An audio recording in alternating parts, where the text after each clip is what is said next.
ಮಾನವನಲ್ಲಿ ಜೀರ್ಣಕ್ರಿಯೆ ಹೇಗೆ ನಡೆಯುತ್ತದೆ ಅಂತ ಈ ವಿಡಿಯೋದಲ್ಲಿ ತಿಳಿದುಕೊಳ್ಳೋಣ.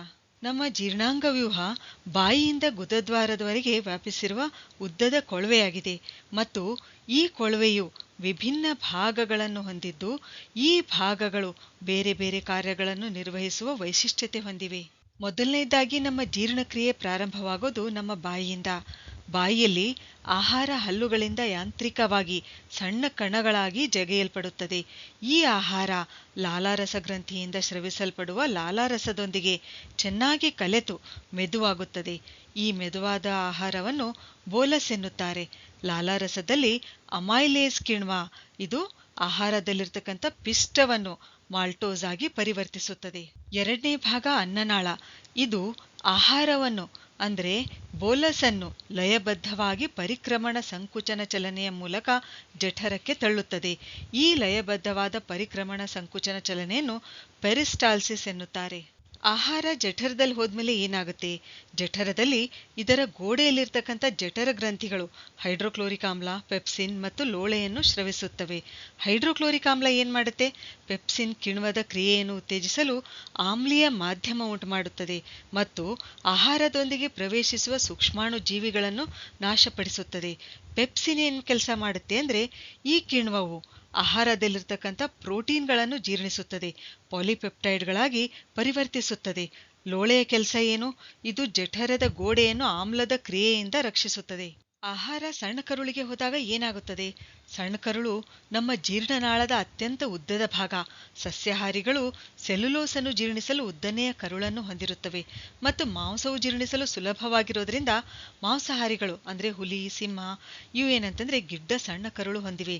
ಸಣ್ಣ ಕರುಳು ಕಾರ್ಬೋಹೈಡ್ರೇಟ್ಗಳು, ಪ್ರೋಟೀನ್ಗಳು ಮತ್ತು ಕೊಬ್ಬುಗಳ ಸಂಪೂರ್ಣ ಜೀರ್ಣವಾಗುವ ಸ್ಥಳ.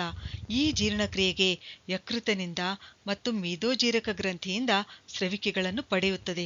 ಜಠರದಿಂದ ಸಣ್ಣ ಕರುಳಿಗೆ ಬರುವ ಆಹಾರ ಆಮ್ಲೀಯವಾಗಿರುತ್ತದೆ. ಈ ಆಹಾರದ ಮೇಲೆ ಮೇದೋಜೀರಕ ಗ್ರಂಥಿ ಸ್ರವಿಸುವ ಕಿಣ್ವಗಳು ಪ್ರತಿವರ್ತನೆ ಆಗಬೇಕಾದ್ರೆ ಆಹಾರವನ್ನು ಕ್ಷಾರೀಯಗೊಳಿಸಬೇಕಾಗುತ್ತದೆ.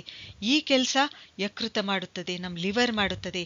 ಯಕೃತನಿಂದ ಸ್ರವಿಕೆ ಆಗ್ತಕ್ಕಂಥ ಪಿತ್ತರಸ ಅಂದ್ರೆ ಬೈಲ್ ಆಹಾರವನ್ನು ಕ್ಷಾರೀಯಗೊಳಿಸುತ್ತದೆ ಮತ್ತು ಕಿಣ್ವಗಳ ಕಾರ್ಯಕ್ಷಮತೆಯನ್ನು ಹೆಚ್ಚಿಸಲು ದೊಡ್ಡ ದೊಡ್ಡ ಕೊಬ್ಬಿನ ಕಣಗಳನ್ನು ಚಿಕ್ಕ ಚಿಕ್ಕ ದುಂಡು ಕಣಗಳಾಗಿ ಗ್ಲೋಬ್ಯೂಲ್ಗಳಾಗಿ ವಿಭಜಿಸುತ್ತದೆ.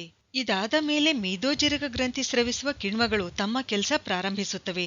ಮೊದಲನೇದಾಗಿ ಟ್ರಿಪ್ಸಿನ್ ಇದೇನ್ ಮಾಡುತ್ತೆ? ಪ್ರೋಟೀನ್ ಅನ್ನು ಜೀರ್ಣಿಸುತ್ತದೆ, ಪ್ರೋಟೀನ್ಗಳನ್ನು ಪಾಲಿಪೆಪ್ಟೈಡ್ಗಳಾಗಿ ಪರಿವರ್ತಿಸುತ್ತದೆ. ಆಮೇಲೆ ಎರಡನೇದಾಗಿ ಮೇದೋಜೀರಕ ಅಮೈಲೇಸ್ ಇದೇನ್ ಮಾಡುತ್ತೆ? ಪಿಷ್ಟವನ್ನು ಮಾಲ್ಟೋಸ್ ಆಗಿ ಪರಿವರ್ತಿಸುತ್ತದೆ. ಮೂರನೇದಾಗಿ ಲೈಪೇಸ್ ಇದೇನ್ ಮಾಡುತ್ತೆ? ಕೊಬ್ಬಿನಾಂಶವನ್ನು ಕೊಬ್ಬಿನ ಆಮ್ಲ ಮತ್ತು ಗ್ಲಿಸರಾಲ್ ಆಗಿ ಪರಿವರ್ತಿಸುತ್ತದೆ. ಆಮೇಲೆ ಸಣ್ಣ ಕರುಳಿನ ಭಿತ್ತಿಯಲ್ಲಿ ಕಂಡುಬರತಕ್ಕಂಥ ಗ್ರಂಥಿಗಳು ಕರುಳಿನ ರಸವನ್ನು ಸ್ರವಿಸುತ್ತವೆ.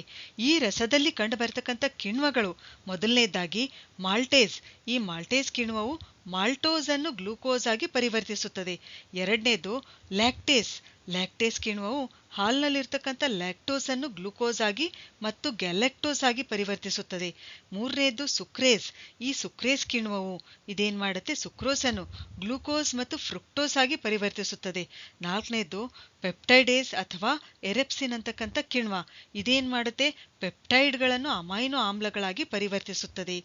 ಹೀಗೆ ಜೀರ್ಣವಾದ ಆಹಾರವನ್ನು ಕರುಳಿನಲ್ಲಿರ್ತಕ್ಕಂಥ ವಿಲ್ಲೈಗಳು ಹೀರಿಕೊಳ್ಳುತ್ತವೆ. ಹೀಗೆ ವಿಲ್ಲೈಗಳಿಂದ ಹೀರಿಕೆಯಾದ ಆಹಾರದಲ್ಲಿನ ಪೋಷಕಾಂಶಗಳು ರಕ್ತದ ಮೂಲಕ ನಮ್ಮ ದೇಹದ ಎಲ್ಲಾ ಜೀವಕೋಶಗಳಿಗೆ ಸರಬರಾಜಾಗುತ್ತವೆ.